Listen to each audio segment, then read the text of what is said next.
Diqqat! Shoshilinch tezkor xabar. O'zgidromet O'zbekistonda 28-aprel kuni O'zbekiston viloyatlarining qaysi birida yomg'ir va qor yog'ishini ma'lum qildi. Barcha fuqarolar xabardor bo'ling. Assalomu alaykum, hurmatli tomoshabinlar. O'zbekiston va jahonda sodir bo'layotgan eng so'nggi va dolzarb xabarlarni o'tkazib yubormaslik uchun hoziroq like tugmachasini bosib qo'yishni unutmang. Diqqat qiling, 28-apreldan 4-maygacha kutilayotgan yomg'irlar sababli O'zbekistonning tog'oldi va tog'li hududlarida sel suv toshqin hodisalari yuzaga kelishi mumkin.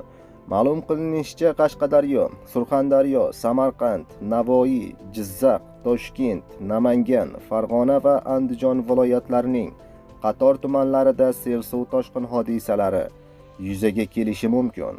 Shuningdek, ayrim hududlarda yomg'ir suvlari to'planib, suv bosish holatlari ham kuzatilishi mumkin.